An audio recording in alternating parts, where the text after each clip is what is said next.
कृष्ण चैतन्य नामने प्रभु नित्यानंद श्री अद्वैत गदाधरा श्रीवासादि गौर भक्त वृंदा नमो महावदन्याय कृष्ण प्रेम प्रदायते कृष्णाय कृष्ण चैतन्य नामने गौरत्विषे नमः।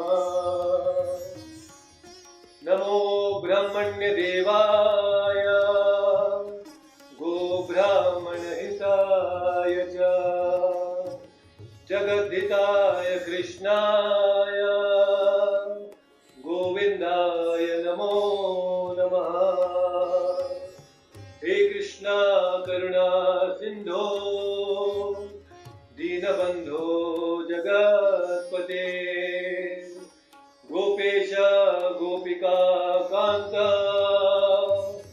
राधा कांत नमोस्तुते तप्त कांचन गौरांगी राधे वृंदावनेश्वरी वृषभानुसुते देवी प्रणमामि हरिप्रिये वाञ्छाकल्पतरुभ्यश्च कृपा सिन्धुभ्य एव च पतितानां पावनेभ्यो वैष्णवेभ्यो नमो नमः। हरे Krishna Krishna Krishna Hare Hare Hare Ram Ram Ram Hare Hare. Hare Krishna everyone. So today we are starting a brand new chapter number 2 of the Bhagavad Gita, and this is very interesting chapter. Prabhupada gives the title as Contents of the Gita Summarized. So all that has to be spoken in this whole Bhagavad Gita is kind of summarized in chapter 2. And there are various arguments that Arjuna has already put forward in chapter 1. And now it's time for Krishna to start answering, to give appropriate answers to the doubts that Arjuna has already inquired and put forward in chapter 1. So this is going to be very interesting because this is directly related to our life. And Krishna is going to address all that is needed for our life going forward from chapter 2. So let me display the shlokas, and also, yes, I hope the screen is visible to all of you. So this chapter 2, let's understand the breakdown of the whole chapter 2. There are totally 72 shlokas in chapter 2. And it's one of the longest chapters in the Bhagavad Gita. Of course, 18th chapter, and there are a few others which are having a lot of shlokas. But chapter 2 also is one of the longest ones. So if you see, this is how the breakdown happens in chapter 2. So the section number 1, that is from shloka 1 to 10, Arjuna's further doubts and finally his surrender to Krishna is being explained. So the first 10 shlokas explain how Arjuna is going to continue some more arguments. He wants to continue and display his ignorance, and then finally he will surrender to Krishna in the first 10 shlokas. From 11 to 30, there is Jnana. Krishna is going to speak about Jnana, and he is telling you, you have to fight. And he is going to give the wonderful knowledge of the soul. He is going to differentiate between what is soul and what is body. It's very beautifully and scientifically explained. And then in section number 3, from shloka number 31 to 38, Krishna is going to explain Karma Kanda. He is going to explain how we need to perform karma, extremely important, and how we can enjoy by performing our karma. So that is very briefly touched upon by Krishna in these shlokas.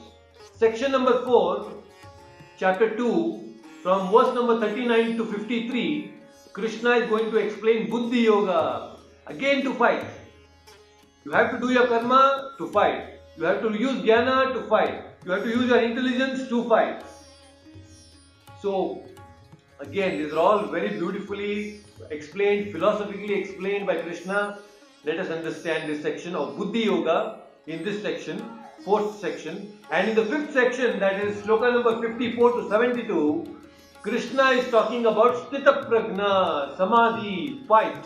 Again, Sthita Prajna means a person who is equipoised in all different situations of life.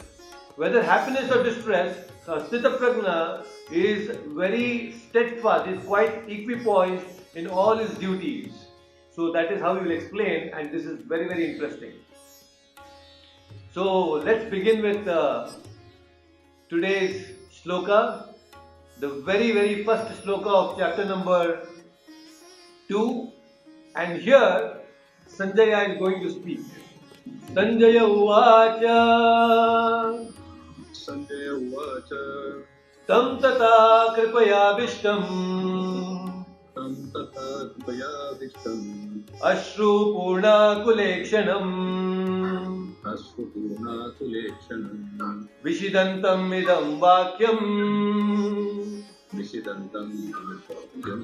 Uvacha Madhusudana. Fantastic. Let's go to the translation as well, and we will explain all these beautiful details of each shloka going forward. Very nice. Sanjaya said, seeing Arjuna full of compassion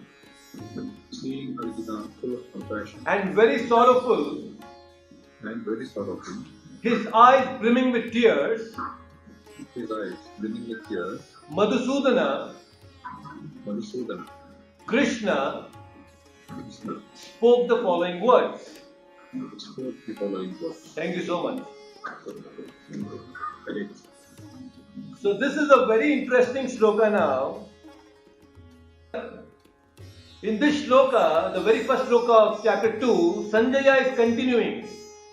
In the last shloka of the first chapter, Sanjaya is one who actually spoke, and here Sanjaya is again back and is explaining to Dhritarashtra what happened now. Tam tata kripaya vishtam ashru purna kulekshanam. This Arjuna, who has now kept down his bow and arrow and sitting down on the chariot, ashru purna kulekshanam. His eyes are brimming. His eyes are brimming with tears. What a terrible situation. This Arjuna, who has defeated so many great warriors, it is not that this is the first time Arjuna is fighting. He has fought and defeated so many people. He is a great warrior. He is a Kshatriya. And here Arjuna is brimming with tears. He is crying so bitterly. And this kind of situations come into our life also. Many times it happens that we are so confused. We don't know what to do, and tears flow from our eyes. And we don't know what to do unless we have this knowledge of the Bhagavad Gita. Arjuna was very fortunate. At this moment when Sanjaya is saying, hopefully, probably, Dhritarashtra hoped that Arjuna should have continued crying and this war shouldn't have happened. Anyway, Krishna shouldn't have spoken. But now, that is not what is going to happen, because Uvacha Madhusudana. So Sanjaya is making it very clear. Dhritarashtra, although Arjuna is crying, don't think that this is the end and the war will not happen, because now Madhusudana is going to speak. Here, Prabhupada is explaining that how compassion, he is talking about compassion. Now, one reason why Arjuna spoke earlier was he didn't wanted to fight. The very first reason was compassion. And very beautifully, in the purport of the first word, Prabhupada is saying, compassion for the dress of a drowning man is senseless. Compassion for the dress of the drowning man is senseless. So let us understand this. It's very, very important, extremely important. If you see a person who is drowning, he is drowning in the water, and very naturally you will feel, yes, I want to go and save him, and you will dive into the water, and then while trying to save that person, you actually pull out his shirt, and then you start claiming, yes, I saved this person, I saved this person. Do you think you have really saved that person? No. The actual person is still drowning. But you are actually only taking out the shirt and protecting the shirt. So in this modern society, which is having no clue, an idea and the knowledge of the soul, we are also busy trying to protect and save only the external dress called the body, this human body. And that is why there are so many philanthropists who come and they want to help people in trying to protect their bodies. There are blood donation camps, there are organ donation camps, there are so many lakhs and millions of dollars spent to take care of the poverty in the world. Feeding programs are happening, so many things are happening. I mean, I'm not trying to minimize all these things, they are definitely good, they are pious activities, but then it is limited only to this body. All this philanthropic work, if you see, it is only related to the body and not to the soul. So that is why compassion for the body is limited, whereas compassion for the soul is real self-compassion. It is the real compassion that we need to show. Suppose if a person is coughing,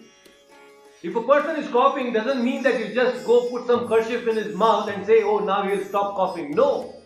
Is that going to end his coughing? No, it's not going to. But just by stuffing some kerchief, some cloth in his mouth, you cannot stop his cough. You need to take him to the doctor and get him treated. And when he takes the medicine, he will become relieved of the cough. So similarly, our compassion should not be superficial, only limited to the body, but we should actually show compassion to the spirit soul, not just of human beings, but also to the animals and every living entity, because each one of them have a spirit soul. So our compassion should be extended. We should expand our compassion. But here, this Arjuna is right now is limited. He's limiting his compassion only to the body. So that is, and his eyes are brimming. Vishidantam, idam vakyam. He's unable to speak because of the agony that he's going through. He's unable to speak.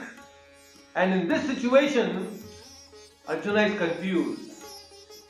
Just imagine a cricket match and the bowler is about to bowl the last ball or probably the last over, and there are just few runs required by the opponents to win the match, and now the bowler says, no, I'm really feeling scared, I really don't know what to do, I'm confused, I don't know how to bowl.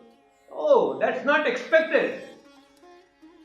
We cannot tend to lose our nerve in critical times. We should not lose our nerve in the critical times actually. Or we will be called as a choker. We don't want to be called as a choker. We don't want to choke actually in the critical times. We need to stand up with courage, and that is when the captain goes and he boosts the energy of the bowler. No, you can do it, come on. So many times in critical times in our own life, we choke. We don't know what to do, and that's exactly what is happening to Arjuna right here. So we should not lose our strength. In fact, in critical times, we should bring all our strength and try to do the best of the karma, the best of the actions that we are supposed to do. And that is why Sanjay is saying, Uvacha Madhusudana. So who is this Madhusudana? Madhu means also honey. So Madhu, earlier in the context, I mentioned that Madhu was a demon. And the one who is the killer of the demon called Madhu is called Madhusudana, and that is Krishna. Here Madhusudana also refers to, Madhu means honey. Now the honey, the nectar of knowledge is going to flow from the mouth of Krishna. That is exactly what is going to happen now. Very interesting. And now that great devotee, Arjuna, is going to receive wonderful knowledge from the Supreme Lord Krishna. So this is the first chapter is all about the problem statement. And unless we know what is the problem, we cannot receive the correct, the right solution. So we need to know what is the problem. And that's exactly chapter 1 does, to define what is the problem. And now we are entering into chapter 2, and now our beloved spiritual master, our beloved Supreme Lord is actually going to speak. He is going to speak some beautiful words here, and this is the first time in the Bhagavad Gita that the Supreme Lord is going to speak. Shri Bhagavan Uvacha Shri Bhagavan Uvacha Kutastva Kashmalamidam Udastva Kasmalamidam Vishame Samupastitam Vishame Samupastitam Anarjushtam Asuvaryam Anarjustam Asadvidyam Akirti Karam Arjuna. Akirti Karam Arjuna. Please repeat the translation. The Supreme Person Bhagavan said, The Supreme Person Bhagavan said, My dear Arjuna, My dear Arjuna, how have these impurities come upon you? how have these impurities come upon you? They are not at all befitting a man They are not at all befitting a man who knows the progressive values of life. who knows the progressive values of life. They do not lead to higher planets, They do not lead to higher planets, but to infamy. but to infamy. Thank you so much. So here it's very interesting. Shri Bhagavan Uvacha. If you carefully notice, previously in the Bhagavad Gita, chapter 1, when Dhritarashtra spoke, it was said, Dhritarashtra Uvacha. When Sanjaya spoke, Sanjaya Uvacha. When Arjuna spoke, Arjuna Uvacha. In other Srimad Bhagavatam, when we see, when Parikshit Maharaj is speaking, Vyasdev says, Rajo Uvacha. When Shukdev Goswami says, Shri Shuka Uvacha. When Shiva is speaking, Rudro Uvacha. When Brahma is speaking, Brahmo Uvacha. But here when Krishna is speaking, it is not Krishna Uvacha, it is Bhagavan Uvacha. Shri Bhagavan Uvacha. So this is how it is very clear that Ved Vyasa is making a distinction that Krishna is not simply some ordinary human being. He is not some ordinary person. He is Shri Bhagavan. So that is Bhagavan Uvacha. He could have said Krishna Uvacha. No. So Vyasadeva is very clear here. He is making Shri Bhagavan Uvacha. So it is very, very important to know that Krishna is the Supreme Bhagavan. What do we mean by Bhagavan? This word Bhaga. Bhaga means opulences. And there are 6 opulences. So Bhaga refers to different types of opulences, and primarily Prabhupada in the purport also explains that there are 6 opulences. What are the 6 opulences? Strength, beauty, knowledge, renunciation, fame, and beauty. There are 6 of them, and all the 6 opulences are full in Krishna. In this material world, we see someone who is very rich. all wealth is there. There are many people who are very wealthy. And people get attracted to them. Why? Because they have wealth. So anywhere there is wealth, there is attraction, people attract. Similarly, a person who is very beautiful. There are so many Miss Universes and there are a lot of film stars who are quite handsome and beautiful. People get attracted to them. Why? Because they have beauty. Similarly, people get attracted to people who have a lot of knowledge. For example, Albert Einstein. Now, Albert Einstein is not very beautiful to look, but then he is quite intelligent, he is quite knowledgeable, and that's why people were attracted to him. So, knowledge also attracts people. So, similarly, there is fame. There are a lot of people who are very famous because of their artistic work, they are musicians, there are so many other talents that they have, so they become famous. So, fame. When people become famous, then people get attracted to them as well. And then there is renunciation.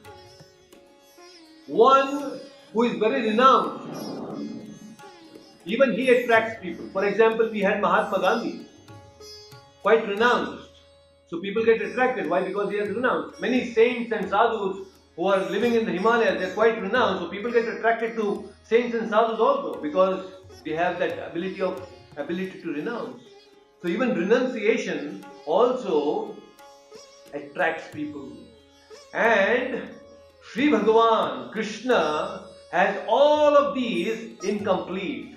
He has wealth, he has beauty, he has knowledge, he is having renunciation, he is all famous. So you see, all these things are there in Krishna, and that is why it's called Bhagavan, means to possess. Just like we say Buddhiman, because he possesses Buddhi, he is called Buddhiman.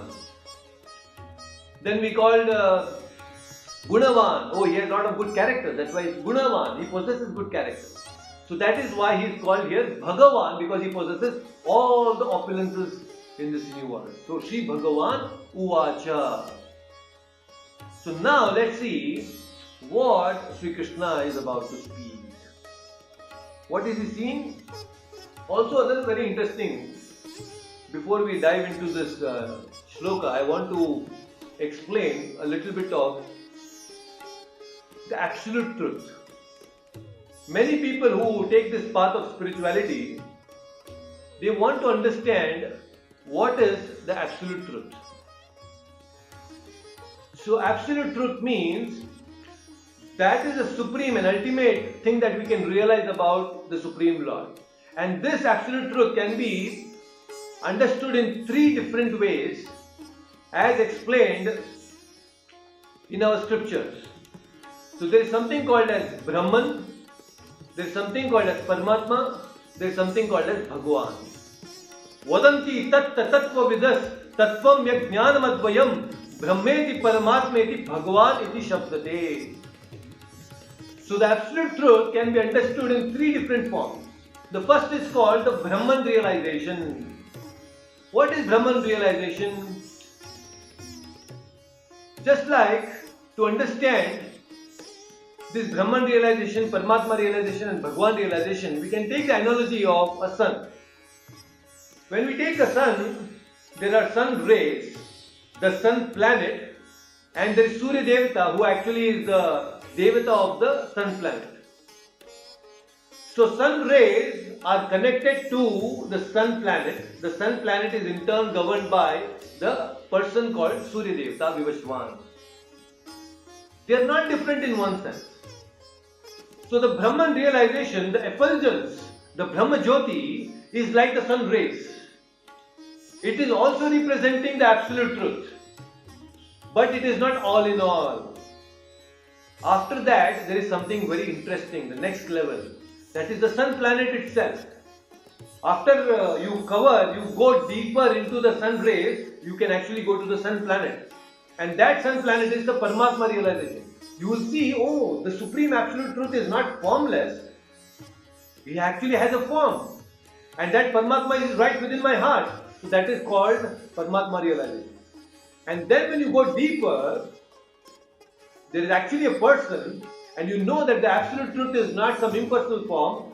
He is a person and you can have a relationship with him. That is Bhagwan realization. So there is Brahman realization, there is Paramatma realization and Bhagwan realization. So there are many philosophers and spiritualists who realize only the Brahman, who realize only the Paramatma. But the topmost and complete understanding of the absolute truth is once you understand the Bhagwan realization where you can have a relationship with the Lord. When you start having wonderful relationship with the Lord. So that is what is Bhagavan. So, Sri Bhagavan Vacha, Kutastva Kashmalamidam, Kutastva. Where from this Kashmala, these ignorant, dirty things have come into your heart? So Krishna is saying here right away, hey my dear Arjuna, what has happened to you? From where from these dirty things, these ignorant things have come upon you? And that too in this critical time when the war is about to begin? At least if you would have told me yesterday, I would have not come here on the battlefield with the chariot. But right now when the battle is about to begin, you are crying? You don't want to fight? This is not expected from you. This is not the way you are supposed to behave. Kashmalam. All these dirty things have come you at this moment? No. You are a Kshatriya. And a Kshatriya means he needs to be very powerful. How can these things come upon you right now? Vishame samupastitam. Anarya dushtam asvargyam akirti kadam Arjuna. So he is telling, if you don't fight, you will be called as Anarya. Arya. Very interesting word. Let us understand this. Who is an Arya? It is also called as Aryavat sometimes.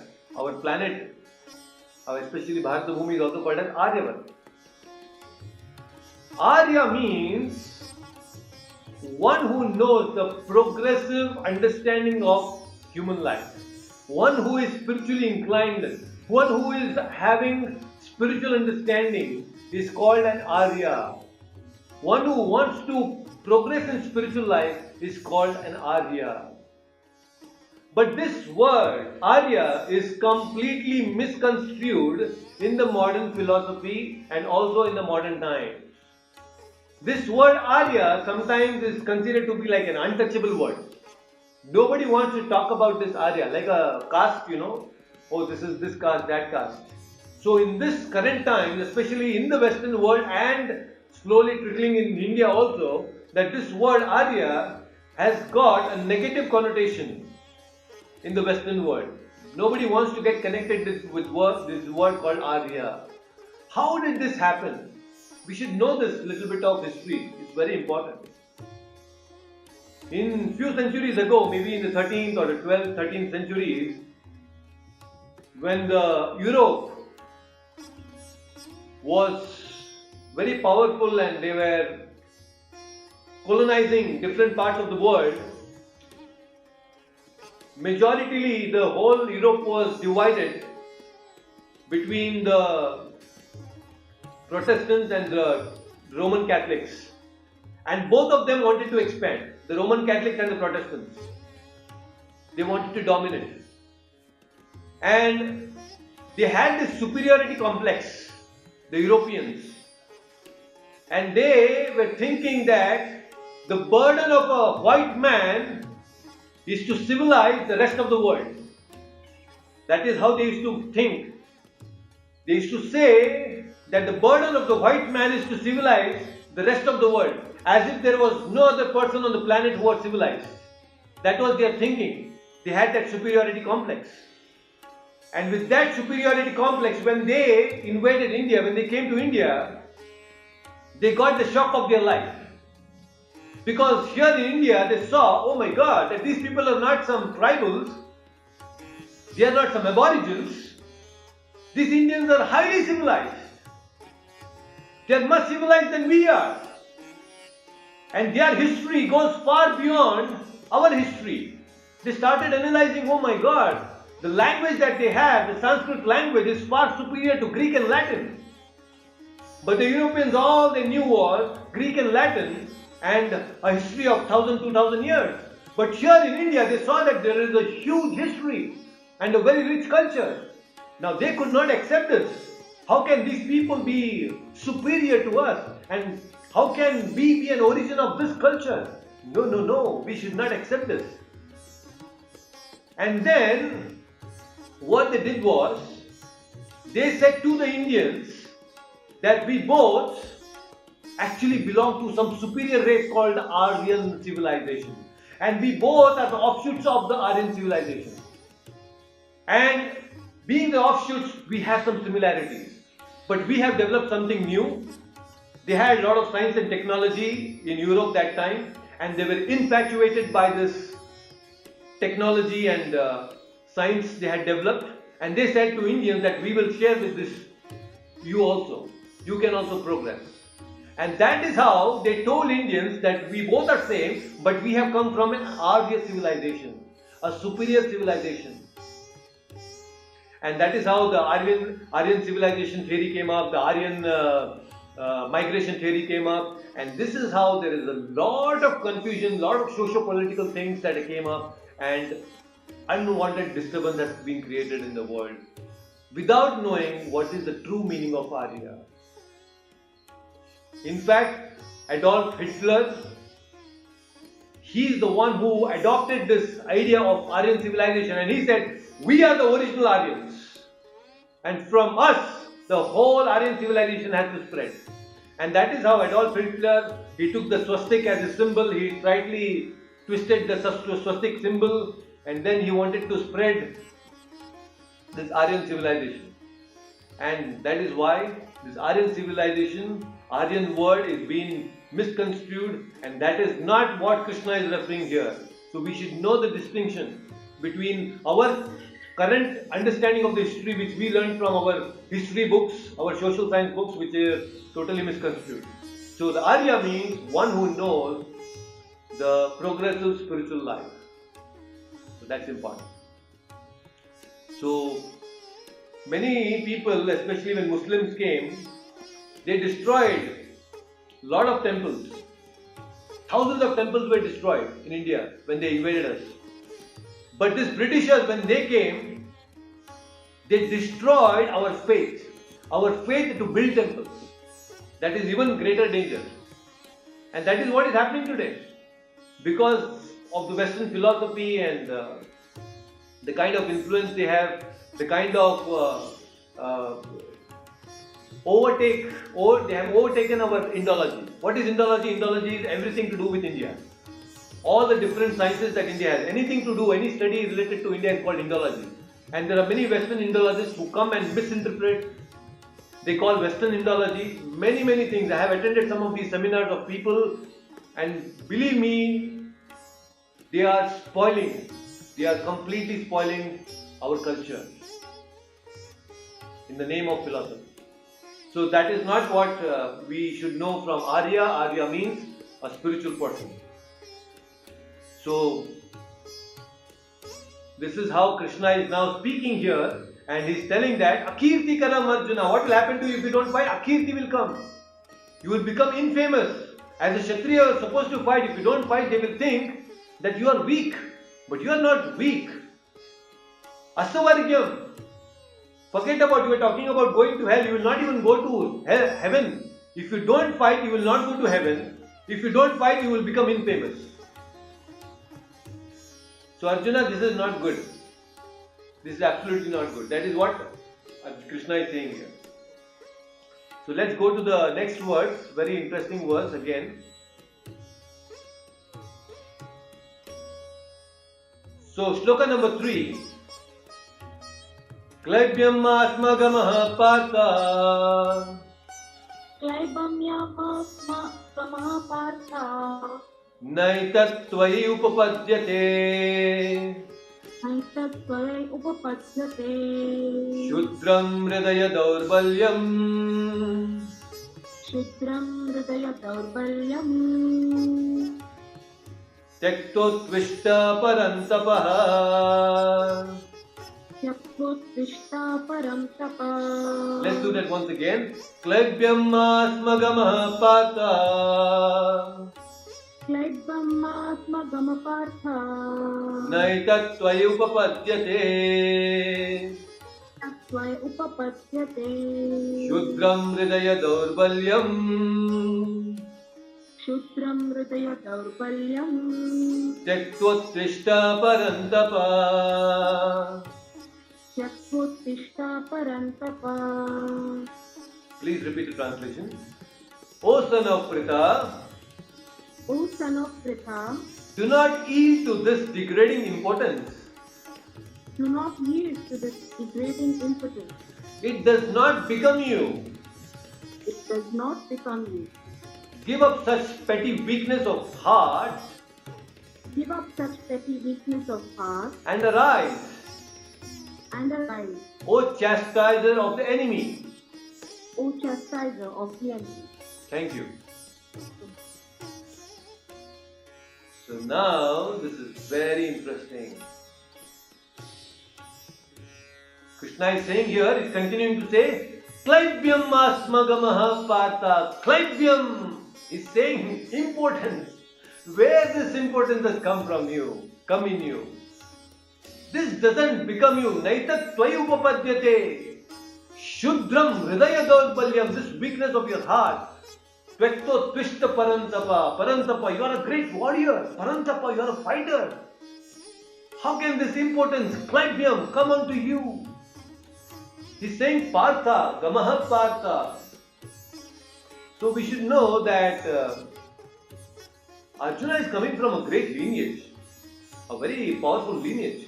He is the son of Pritha. Pritha is another name of Kunti. So he is born to a great mother like Kunti, who has actually undergone so many tribulations in her life, who is so strong to face all the difficulties in her life, and a son of such a great mother is showing weakness? No. This shouldn't happen, Arjuna. You are son of Pritha, such a great mother, and your father Pandu, who is such a great warrior. And in fact, he is actually an Amsha of Indra, because Arjuna is born out of Indra, who is the head of all the demigods. Such a great personality you are, and now you are showing this importance, Klaibyam. Also, it is to shake up. This is like a verbal slap on Arjuna. Krishna is using this verbal slap, Klaibyam, calling him important, and Hridaya Shudram, he is calling him Shudra. So this is very powerful. Actually, it's a verbal slap on Arjuna to shake him up. Sometimes it is required. When people are deep into ignorance, they need to be shaken up by some strong words. Just like when Lord Rama, when he wanted to cross the ocean and go to Lanka, he was trying to request ocean, Varuna, to please come, and Sagara to come and give him the way. And Sagara did not come. And then Rama got angry and then took his bow and arrow. That is when he came and bowed in. Sagara came before Lord and he bowed down before him. So sometimes to shake up people, we need to use some strong words. It is important. Later on, Vidura also uses this on Dhritarashtra. So by the way, Klaibyam, importance, and it also kind of reminded Arjuna of him becoming Brihanilla. You know, Arjuna in the Agnatavasa, in the 13th year when they were supposed to be incognito, he had to be as a eunuch. And this Klaibyam kind of reminds him of that. We all know that how Arjuna had gone to the heavenly planets, and there he met his father Indra. And there, when Indra was having a nice party, in fact, Arjuna helped to defeat one demon, and Indra was very pleased by Arjuna's fight. And there, Arjuna sees Urvashi, and he sees and considers, oh, she is my mother because she has served my ancestor Yayati. And but Urvashi was attracted to Arjuna, and Urvashi said, Arjuna, I want to enjoy with you. But Arjuna said, no, you are like my mother. How can I enjoy with you? And that is when Urvashi cursed him. Oh, I have come here to enjoy with you, and now you are refusing me, and that too she is an Apsara. So she cursed that you will become a eunuch. But somehow Indra said, don't worry, this will be very good for you in Ajnatavasa, and this curse you can use during your Ajnatavasa. And that is when Arjuna had become a eunuch and he became a dance teacher for the princess of Virata. And he became a dance teacher and teaching dance to the princess. So important, although he was not important, but only for that period of 1 year, Ajnatavasa, Arjuna had taken up that form of a dance teacher, Brihanala. So it is reminding of all that. Klaibimmasmaga Mahapata. Not good at all. Don't act like this. You are a Kshatriya. A Kshatriya means, for a Kshatriya, the sign is very masculine. A Kshatriya is very masculine in nature. You cannot become important like this. He actually, Arjuna is a great warrior also, like I earlier told. So, Klaibyammasmagamamata Naitatvayupapadyate Shudram Hridaya Daurbalyam. This weakness of artists cannot be accepted. Tekto Krishna Parandapa. No, you have to give this up. And at this moment, although these are very harsh words, Arjuna's agony is quite deep. He doesn't want to come out of it. He just doesn't want to come out of it. Although Krishna is using very strong words, he doesn't want to come out of it. And that is why he is continuing to express few more doubts. And he is saying, my dear Krishna, how can I do that? How can I fight? Let's see what Arjuna wants to say after listening to Krishna. Arjuna Uvacha Arjuna Uvacha Katam Bhishmam Aham Sankhe Katam Bhishmam Aham Sankhe Dronam Cha Madhusudana Dronam Cha Madhusudana Visubihi Pratiyotsyami Yasubihi Pratiyotsyami Pujarha Varisudana. Pujara Varisudana. Repeat the translation. Arjuna said, O killer of Madhu, Krishna, O killer of Madhu, Krishna, how can I counteract with arrows how can I counterattack with arrows in battle men like Bhishma and Drona, men like Bhishma and Drona, who are worthy of my worship? who are worthy of my worship? Yes, thank you so much. So here Arjuna is continuing to speak and is saying, Katam Bhishmam Aham Sanke Dronam Cha Madhusudana. He's specifically attached to Bhishma and Drona, elders, his guru, his grandfather and his guru.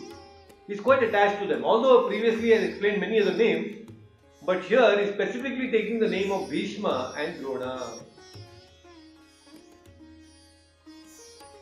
Elders are not supposed to be given even a verbal fight.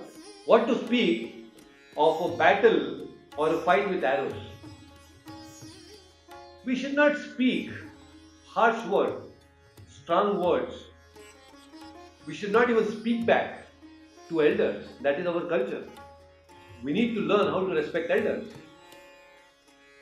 And unfortunately, many children these days, they don't understand the principle of how to respect the elders.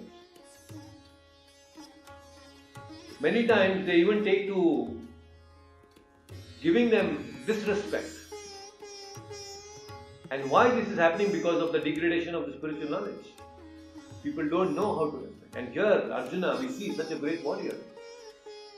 He's considering this very important fact. He's saying, how can I fight with arrows with these people who are not even supposed to be given a verbal fight? I'm supposed to fight with them? This is not good, Madhusudana. And he's calling Krishna as Madhusudana because, again, you have killed so many demons. It's good because it's easy to kill and fight with enemies. But here I'm supposed to kill my own grandfather. Krishna, will you kill your grandfather Ugrasena? Will you kill your teacher Sandipani Muni? You don't kill them, then how do you expect me to kill my own grandfather? My teacher. Terrible situation. It's not an invalid thing. We cannot brush off this sentiments of Arjuna. It's very, very much related to our own situation again. We are so deeply connected and attached to people.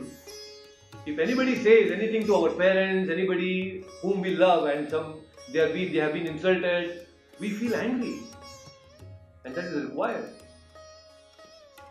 And here Arjuna is supposed to fight with them. Pratiyotsyami, Pujaraho, they are all candidates whom I should do puja, I should worship them.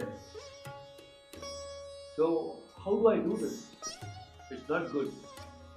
Let's see again, he continues further in the next shloka as well. Let's continue and understand that. In shloka number 5. Gurun hatva mahanubhavan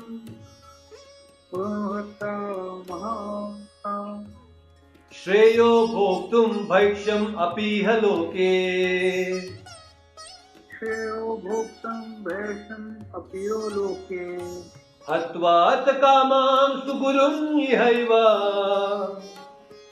Atvarta kayam susugru nivaya Bhunjiya bhogan rudira pradignan. Munjiya bhogan rudraya pravidam. Please repeat once again. Gurun hatva imahanubhavan Purunatva hi mahanubhava Shreyo bhoktum bhaiksham apiha loke Shreyo bhoktam apiyo loke Hatva tu kaman sugurun ihaiva Atvarta kayam suguru nivaiva Bhunjiya bhogan rudira pradignan. Munjiya bhogan rudraya pradigyan. Please repeat the translation.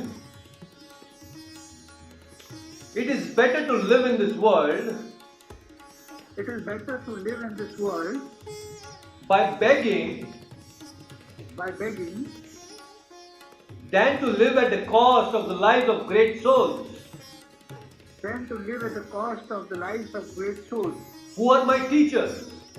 who are my teachers. Even though they are avaricious, Even though they are avaricious, they are nonetheless superiors. they are nonetheless superior. If they are killed, If they are killed, our spoils will be tainted with blood. our spoils will be tainted with blood. Thank you so much, Vinod. Hare Krishna. So here Arjuna is saying, Guru nahatvari mahanubhavan. There is my Guru, ahatvari mahanubhavan. They are all mahanubhavan, not ordinary people. Sometimes our acharyas have also nicely combined these two words. He maha, it is he mahanubhavan. It can also be combined as hima. Hima means snow. Anubhavan also refers to the sun. The snow melts when there is sun. Right? So Hima, Anubhavan, the snow melts with the sun. So who is this Hima Anubhavan? Bhishma. Another name of Bhishma is also Hima Anubhavan. Why Bhima is considered to be like a sun? Because he is very powerful. He knows what is dharma. He is such a great personality. And he has taught me so many things. Arjuna is telling all this, my Guru and Bhishma, although my grandfather, he has taught me so many things. And adharma, they are not adharmic people. Shreyo bhoktum bhaiksham apiha loke. Hatva tu kamam tu guru nihaiva. Bhunjiya bhogan rudira pradigna. If we kill these people and if we win this kingdom, the kingdom and all the spoils that we are going to get will be tainted by the blood. Rudira pradigna will be tainted by the blood of this, my Guru and my grandfather. How can I enjoy? Very strong sentiment here. I cannot enjoy. Again, I cannot enjoy something that is being tainted by the blood of these people. So, a terrible situation for Arjuna again. It's not so easy. He's quite confused in this particular situation. And so, we have understood the 5 shlokas today. Yes, yes, Achyutanji. Yeah, so I just mentioned it in the chat also that Arjuna was so fortunate to have somebody like Krishna when he came up with this kind of situation where he had to decide. Yes. So in today's world, it's not that easy to get these answers. Yeah. Although we are fortunate to be in this session, so that probably this is a time that has come for us to at least get some of these questions answered. Yes. Through Mahabhagavad Gita. Absolutely. And we should know one thing here. This Bhagavad Gita, what you see, Bhagavad Gita, this words, this book is actually non-different from Krishna. Krishna is absolute. That's why I told you absolute truth. So when we say absolute, it is not relative. What do I mean by absolute knowledge and relative knowledge? For example, if I'm thirsty, just few seconds ago, I drank water. If I'm thirsty, and if I simply say water, water, water, water, water, do you think just by chanting water, water, my thirst will get quenched? No. Because the substance water and the sound water is different. And if I say gulab jamun, gulab jamun, gulab jamun, gulab jamun, although I'm chanting, that doesn't mean I'll get the sweet taste on my tongue. Because the substance gulab jamun and the sound gulab jamun is different. So this is relativity. So the substance and the actual word is different. So similarly, we should know the word of Krishna is not relative, it is absolute. There is no difference between what Krishna speaks, the words of Krishna, and Krishna himself. There is no difference. They are absolute in nature. So these words of the Bhagavad Gita, there is no difference between the words of Krishna in the Bhagavad Gita and Krishna himself. So when you read the Bhagavad Gita, you are actually coming in contact with the Shabda, the sound vibration of Krishna, because these words have no effect of time on them.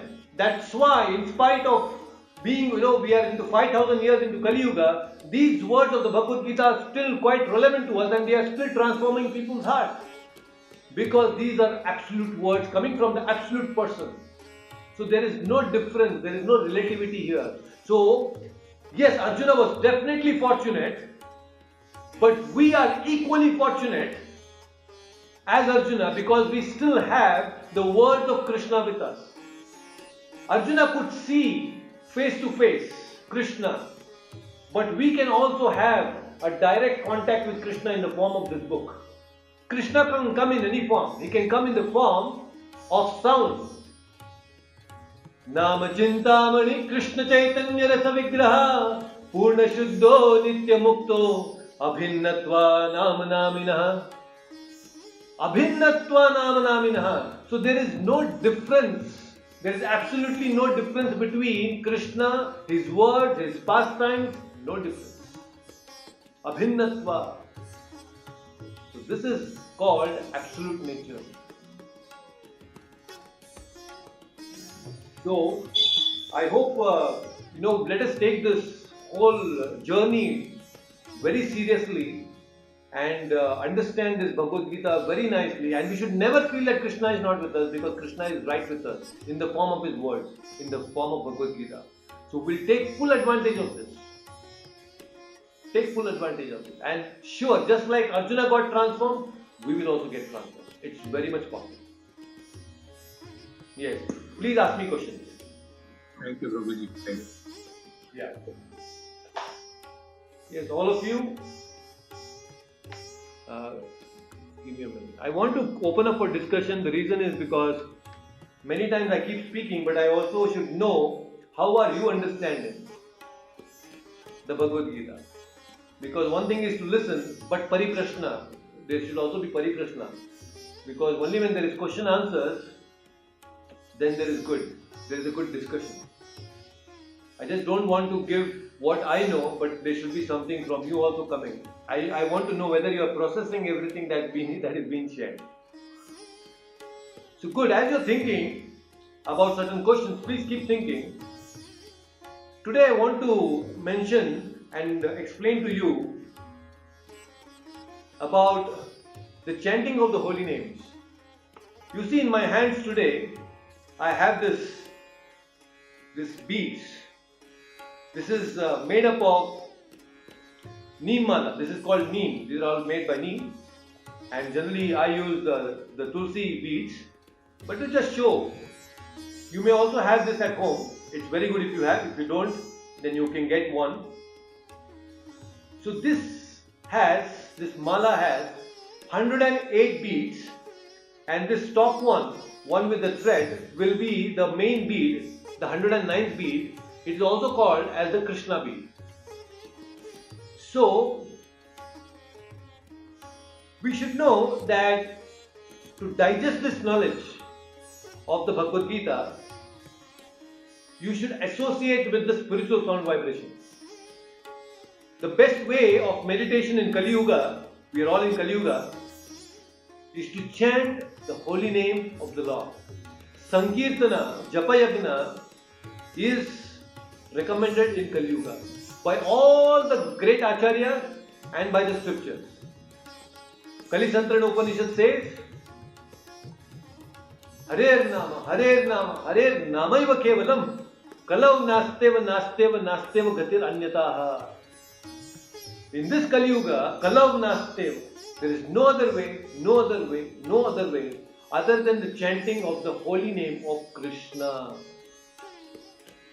Krishna's name is very, very powerful, and we need to understand the meaning of this Hare Krishna mantra. Extremely important. This name of Krishna is non-different. Let us understand the meaning of this Hare Krishna mantra. Hare, Krishna and Rama. There are three words in this Maha Mantra. Hare Krishna, Krishna Krishna, Hare Hare, Hare Rama, Rama Rama, Hare Hare. Hare Krishna and Rama are the three words in this mantra. Hare refers to the energy of the Lord. Hare means the Shakti of the Lord. Just like we have our energy. Our energy cannot be separated from us. Achyutanji has his energy, Hina ma'am has energy, her man energy is there with her. Each one of us, we have our energy, cannot be separated from us. Our energy is with us. Similarly, the Lord's energy is always with Him. And that energy is Radharani. Hare Krishna, Hare refers to Radha. Hare Rama, Hare refers to Sita. Hare Krishna means Radha Krishna. Hare Rama means Sita Rama. So Hare is Shakti Tattva. The feminine nature is represented by Shakti. Shakti Tattva. Shakti Tattva is actually feminine. And the Purusha is Krishna. So when we say Hare, we are actually praying to Radharani. We are praying to the Shakti. Please bless us. Give us that energy to go forward in our spiritual life. Bless us so that we can serve all of you nicely. Serve you and the Supreme Lord nicely. We are praying to the Mother. We are praying to the Mother to please engage us in the chanting. That's very important. So Hare means Shakti. And then Krishna. Krishna. Karshati iti Krishna. The word Krishna means attraction. One who attracts. And that's why when you start taking Krishna's name, he will attract you. When you take anybody's name, if I keep on calling, Rajappa, Rajappa, Rajappa 10 times, you will definitely look back, isn't it? Oh, somebody is calling my name. Let me look, who is that? So when you take Krishna's name, Krishna will also look back. And once Krishna's glance falls on us, that's the transformation that will begin. Our transformation will begin. So now, Krishna means attraction. Rama. Rama is a very powerful name. When you chant the holy name of Rama, we get the spiritual strength. We get the spiritual strength, Bala. Spiritual Bala. And we need spiritual Bala, right? In our spiritual life, we need spiritual Bala. And that we get from chanting Rama's name. Rama. It has two Bija mantras. Agni Bija mantra, Chandra Bija mantra. Ra is Agni Bija mantra, Ma is Chandra Bija mantra. If you want to try, you can try right now. You cannot touch your lips or close your lips and chant Ra. Try if you want to. You cannot close your lips and chant Ra. Can you do? No, you cannot chant Ra. When you chant Ra, your lips have to open. It's like opening the door. And when you open the door, this mouth, Ra, all the negativities in the mind will come out of this mouth, and because it's Agni Bija mantra, it will be burnt. All the negativities will be burned because it's Agni Bija mantra. Now open your lips and chant Ma. Try to chant Ma by opening your lips. Aha, I know. You cannot do that. If you want to chant Ma, your lips have to shut. So when you chant Ma, it's like closing the door. And Ma represents Chandra. It's Chandra Bija mantra. And Chandra, what does it do? It keeps the environment cool. In the night time, you see, the sun is reflecting the sunlight, but it keeps and nourishes the plants.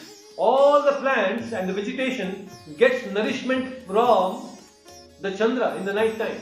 All the white flowers, they blossom in the night. Notice that if you want to. So, Chandra nourishes vegetation. So, similarly, when you chant Ma, it nourishes and keeps our mind cool. So, Rama is very powerful. It destroys all the negativity and then it will keep our mind very, very peaceful. So, if you want to be happy, then this Hare Krishna Mahamantra, which is recommended in the Kali Yuga, should be chanted. Iti Shodashakanam Nam Kali Kalmashanashanam Nata Paratur Upaya Sarva Vedeshu Drishyate. So, if you look and search all the different Vedas, the process, the medicine given for the people in Kali Yuga to become purified is by chanting the holy name. You need to chant the holy name every day, at least 108 times. It will not take more than 8 to 10 minutes. Maximum 10 minutes in the initial phase. But as you practice, your tongue starts getting used to it, then you will take 7 to 8 minutes. So 7 to 8 minutes, 10 minutes? Oh, that's wonderful. You can spend 10 minutes for the Lord, for your own purification out of 24 hours. So this Hare Krishna mantra is so powerful, it is very, very potent. When Srila Prabhupada, he went to the West and he was meeting the hippies, the hippies saw this Swamiji in the park and they wanted to know what is he doing. And Prabhupada was chanting in Tompkinson Square Park in New York. And then they said, Swamiji, can we also chant? Yes, you can also. And they all came and they started playing the musical instruments and all of them started chanting. And these hippies who were addicted to meat eating, gambling, intoxication, illicit sex, all those bad qualities vanished when they started chanting of the holy name. When you start chanting the holy name, you will see that bliss coming into you. Because abhinnatva nama naminaha, nama chintamani, it is chintamani, it is touchstone. It will purify you. Krishna Chaitanya Rasa Vigraha. It is Rasa Vigraha. It will give you mellows. It will take out all the bitterness of your life. It will flow like nice honey into your life and take out all the bitterness of life. You can experiment. It will take, maybe you can experiment this for 1 month and you will see the bliss flowing into you. It's extremely powerful. This is the foundation of spiritual life. And when you start chanting the Hare Krishna mantra, all that Bhagavad Gita that we are discussing will be digested. You can digest the philosophy going forward only when you know and experience the bliss of chanting. This chanting will help you to understand Bhagavad Gita better. Because you are coming in contact with Krishna when you chant His holy name. And there is no other way. We cannot go to the jungles. We cannot go and do meditation in the jungles. Not possible. It is all concrete jungle today. Because all real jungles have already vanished. So in this concrete jungle that we are living, when our minds are so disturbed, this is the simple process. Just vibrate your tongue. Is it so difficult? No, just vibrate. Just yesterday I was sharing a very interesting pastime which I also came across recently. I got to know about it. Krishna's name, even unknowingly, if somebody chants, his life will become perfect. So there was this one couple in Amsterdam, in US. Amsterdam is very famous for drugs. And this couple were quite very fond of Jiddu Krishnamurti, who is a very famous Indian author. And they were so great followers of Jiddu Krishnamurti that they had kept a dog's name. Their dog's name also as Krishna, Jiddu Krishnamurti. And they used to call this dog's name, hey Krishna come here, hey Krishna take this, Krishna eat this. So that is how they used to call their dog. So one day, one night it so happened that this Jiddu Krishnamurti, this dog, it went out of the home. It went outside and without their notice, it has gone out. Now they don't know. They are trying to search here and there, they are not finding it. So this man, he starts searching on the street. And then when he's searching in the street and calling out, hey Krishna, where are you? Krishna, where are you? He's very ardently calling the name of Krishna and trying to find his dog. And at the same time, in the middle of the night, there were some devotees who had done Sankirtan that day. And they saw this devotee, oh my God, who is this person who is calling out Krishna's name in the night? And so ardently, he is such a great devotee. And they met this person and they told him, hey, what are you looking? Why are you calling Krishna's name? And this person said, yes.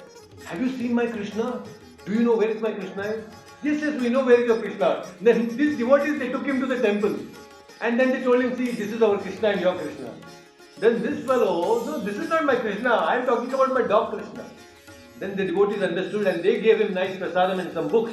And this person actually took the prasadam and some books.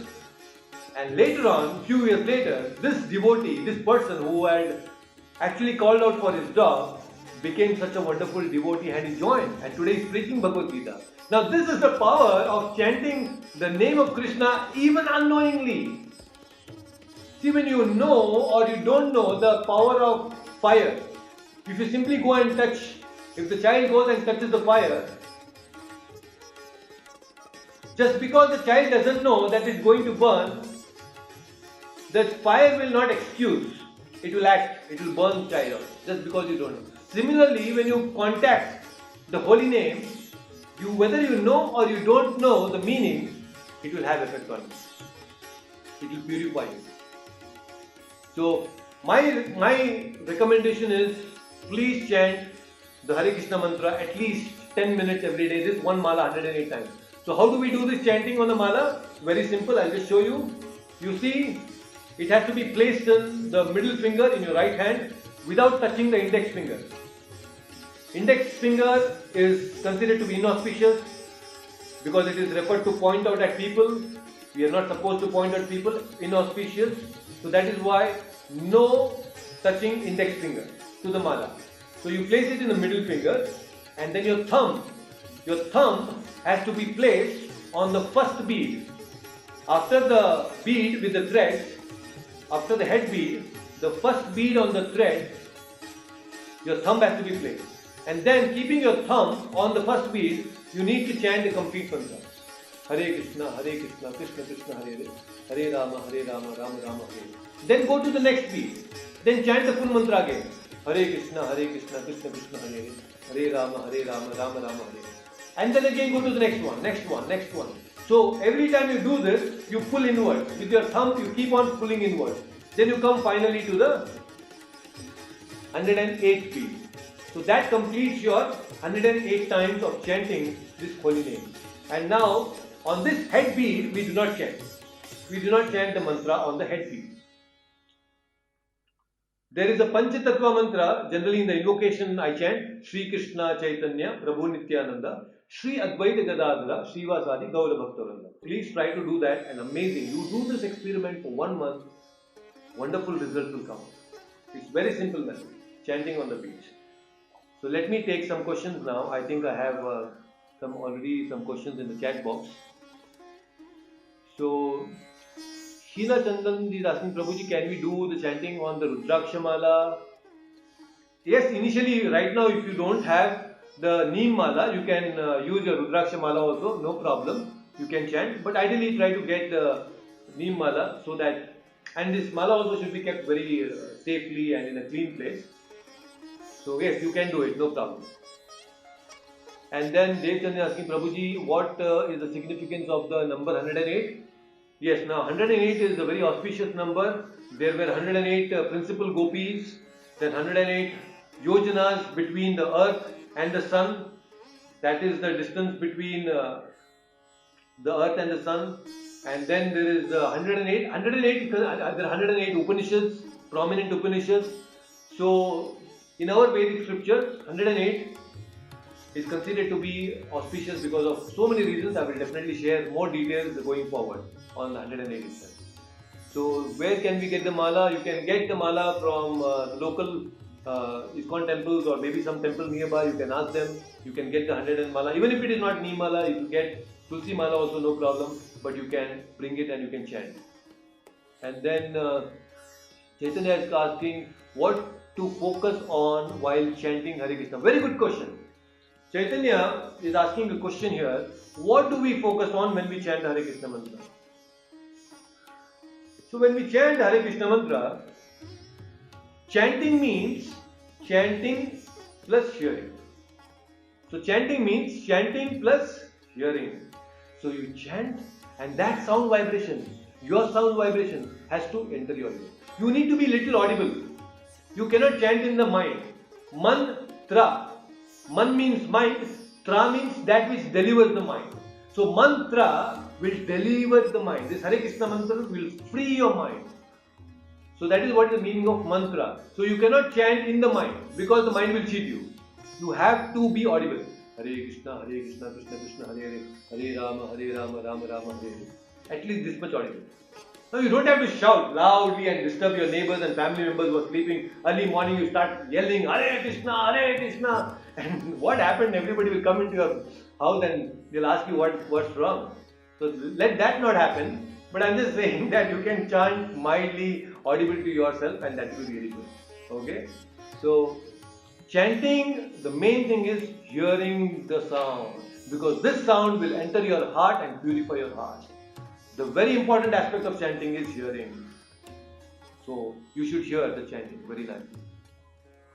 Rajappa is asking, human mind is often said to be like monkey's mind, always wavering and unstable, more attracted to negative thoughts. How do we control these unstable thoughts and fear? Then what time of the day is auspicious to chant? Generally, the Brahma Muhurta time is very good. Brahma Muhurta is the 90 minutes before the sunrise. If the sunrise is say about 6 o'clock in the morning, then 4:15, 4:20, 25, 4:30 is the right time. No problem, even say you get up at 5 o'clock and then 5 to 5:30, spend some 10 minutes. Generally, before sunrise, Brahma Muhurta is very good. But then, doesn't mean that you wake up late, then anyway Brahma Muhurta is gone, so let me not chant today. No. This Hare Krishna mantra can be chanted at any time. Ideal time is Brahma Muhurta. but anytime it can be chanted on the mala. It can be chanted even without taking bath. And all the ladies and mothers, even during their monthly cycle, they can chant. There is no restriction for Hare Krishna mantra. In any state, physical and mental state, you can chant the mantra. Absolutely no problem. So, there is no restrictions. In Kali Yuga, this is a discount that the Lord has given for Kali Yuga people because He knows what is our capacity, but you should chant without any physical and mental condition. So, no problem, but the ideal time is the Brahma Muhurta time. Early morning, it's very fresh and you can become so wonderful and so delighted when you chant Hare Krishna mantra in the morning. So, generally we chant 16 rounds, 16 malas. It takes about 2 hours. So, every single day, we try to finish our 16 rounds before in the morning Brahma Muhurta time. So every day as a initiated disciple of Prabhupada, I have taken a vow to chant 16 rounds, 2 hours of mantra meditation every day. And I know what it has done to my life. I know what I was before reading and understanding Prabhupada books and chanting, and I know what it is today. And I know there is way ahead, there's so much to do. And I know this Hare Krishna mantra is pushing me forward and understand this philosophy better and better and better. So, very interesting. So, Rahul is asking, sir, how to balance your personal life and professional life? Work-life balance, again, it's a topic in itself. There are so many complications we come across in our life when we are trying to take up Krishna consciousness, when we are trying to take spiritual life. Then there are conflicts with our work. Yes, I completely understand that. But again, if you are quite disciplined and if you can dedicate some time for your spiritual growth, just like if there is some work problem, there is some professional problem, we don't compromise on our eating. We eat every single day, irrespective of all the problems that we are going through, isn't it? Because we know we can sustain by eating. So similarly, you need to be very disciplined and have some dedicated time for your spiritual life also. You have to nourish your soul. So irrespective of all the problem that is going on, you need to dedicate some time for your spiritual life. That discipline has to come. And then once you stick on to your spiritual life, miracles will happen. I am telling you, in my personal life and many devotees have experienced, when you chant the Hare Krishna mantra and you start connecting with Krishna, many of your material problems will go down drastically. Many wonderful things will happen, many experiences will come. So that is why philosophy is one thing, but application of the philosophy is even more greater. And the application of philosophy is actually chanting the holy name. The essence of all the philosophy is chanting. Finally, after understanding this whole Bhagavad Gita philosophy, what do you want to do? We need to apply. And what is that application? Sing and dance. And chant the holy name. And have nice prasadam. That is what we are meant to do. Joyful. Be joyful and blissful all the time. So work-life balance will come when you first take care of your spiritual life. Then material life will fall in place automatically. So you no compromise on spiritual life. Okay. Then which posture will be ideal for chanting? Ideally Padmasana. If you have some joint pain or anything, no problem. You can sit on any comfortable position that you want to do. Basically, your mind should not be disturbed. Not that you're chanting and you're sitting in a posture where it is hurting you. In Padmasana also sometimes, it may hurt your joints and all those things. No, you don't have to. You sit comfortably, even on the chair is no problem. Comfortably you sit on the chair and you chant the holy name. Any comfortable position and chant the holy name. That will be really nice. So these are few things that we need to take care of. These are few things that we need to start doing, because application will help. It will give you realization. Ultimately, after knowing the philosophy, we need the realization also. And that realization is possible when we chant the Hare Krishna mantra. There is much more to talk about this, but I am sure you will talk many more experiences when you start chanting Hare Krishna mantra, and I am eager to listen all your experiences going forward. So that will be really good. So yes, if there is any more, if there are any more questions, I will definitely take. And if there is anything that you want to ask specifically about the chanting, you can feel free to ask. But please start doing the chanting, and that will be really good.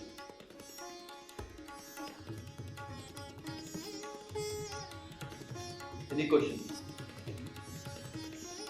Okay, so why do we not chant on the Krishna bead? Okay, just like,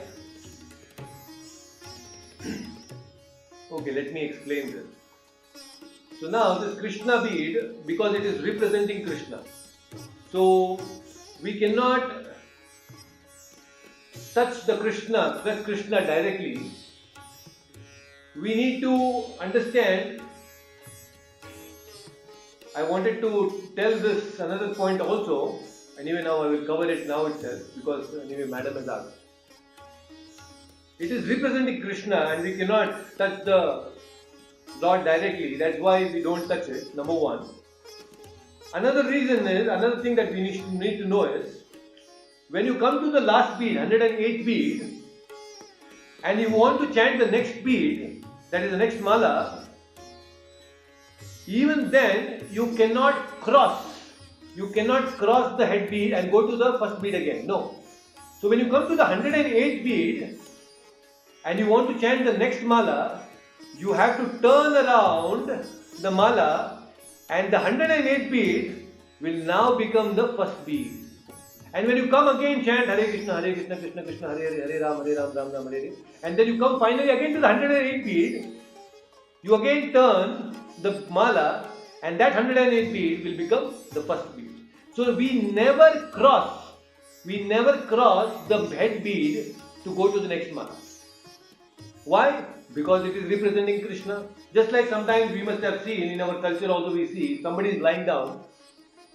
We don't step over that person. When somebody is sleeping, we don't step over that person. We say, no, you should not step over. Why? Why we shouldn't step over that person? Because the Paramatma is within our heart.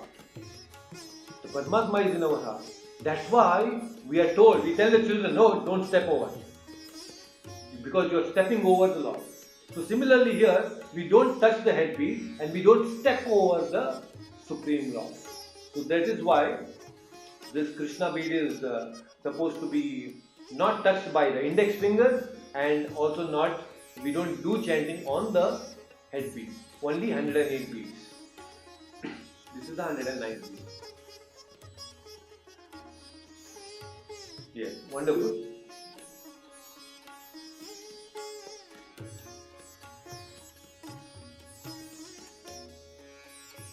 Yes, actually there are a lot of things to discuss about the Hare Krishna mantra itself, and there are many more details, but the taste of the pudding is in eating, isn't it?